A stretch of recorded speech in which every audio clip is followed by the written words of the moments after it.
Good morning and welcome to the Friday folder for April 17th. Several announcements for this Friday folder. The first announcements begin most importantly with our PSSA testing. Mrs. Barnett, myself, and Miss Christy Ansell will continue to be proctoring the PSSA testing next week. I will be out the entire week proctoring, therefore I will have limited access to my emails. Therefore, if you have any questions or concerns, I ask you for your continued patience. Mrs. Barnett, however, will be available on Tuesday, the 21st, as well as Thursday, the 23rd, for all of her synchronous and asynchronous classes, as well as phone calls and emails. Miss Christy Ansell will be out all week, therefore any skills sessions that were scheduled for Miss Christy Ansell will not take place next week. As far as my classes next week, all of my classes will not be held. The recorded lessons are placed within the unit plan. They are already recorded and posted. I know that you may have found that sometimes when we are recording live sessions within a class that we are teaching, it takes a few hours for Blackboard to actually post it. But those sessions for next week are all recorded and they are all placed in the unit plan for you to use with your instruction. We ask you to look carefully at the April calendar and continue to follow all of the unit plans and the lessons as laid out in the April calendar. In addition to that, we are finishing our Math Unit 15, a very exciting unit for our first grade students, working on word problems and story problems and all the strategies we've learned in order to be able to solve those problems. Please be sure to complete your unit assessment for Math Unit 15 and have that submitted within 10 days. We are also completing our Unit 6 History unit and we'll begin Unit 7 next week with your recorded videos. And if you are with Mrs. Barnett, again, you will have live classes Tuesday and Thursday. In addition to that, please be very mindful of completing that history assessment and having that submitted within 10 days as well.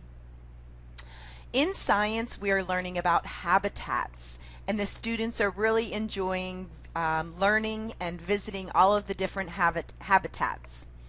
Our assessment for science within this unit is to actually create their habitat, a habitat of their choice. We are hoping that those choices have already been made. We know that it will take a little bit of time, effort, and selecting the materials, but we really look forward to a great habitat display of your child's choice.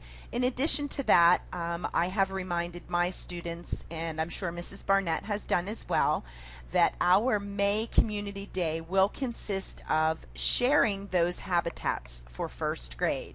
And we love the Community Day when we can get together with kindergarten, first and second grade and really share the things that we've been learning in our classes. And the science habitat is the project and presentation that we plan to share for Community Day. Facts in a Flash. The Facts in a Flash form and sheet has been posted, so please make sure you continue to work very hard encouraging your child to practice their math facts. We can really see the improvement, and all of those students that are submitting the number of minutes that they've practiced and submitting the forms, we can see that the numbers of facts that they are getting correct within 1 minute is increasing a great deal. So keep up the great work. And please make sure that you submit that form right within Facts in a Flash. In our math course, submit that Google form so we can continue to monitor that. In addition, we ask that you check your online school hours. I know Mrs. Barnett and I have been very careful to be monitoring the hours that you have logged into your online school. And sometimes we feel that there are hours that you can log into your online school that maybe you haven't already done so, and maybe it's not that the work hasn't been complete, but maybe there are things that you are unsure about logging into your online school as hours. So just as a reminder, you can log your hours in for all of the live classes that your student attends, as well as all of the asynchronous classes that your student attends. You can also log in time and hours for all practice and review tasks and activities. So anytime your student is practicing, reviewing, or working on skills, you can log those hours in as well. All assignments and assessment, the time that it takes, that time can be logged in as well, and along with any educational activities. So go back and check your online school hours that you have logged in, and think about the additional hours and time that you can add to those if you feel in fact you're not on target for the online hours. I know that I am truly going to miss being in my live synchronous classes this week. I always tell my students that my favorite part of my work day is being with my students, so I'm going to miss them this week with my online sessions. I know Mrs. Barnett's very excited to get back into her synchronous classes. She again will be available on Tuesday and Thursday for those synchronous classes, and we hope that you have a wonderful week. If you have any questions, please feel free to always reach out to us, and we'll be glad to answer them the best that we can, as quickly as we can. Have a good weekend, and thanks for visiting Friday Folder for April 17th.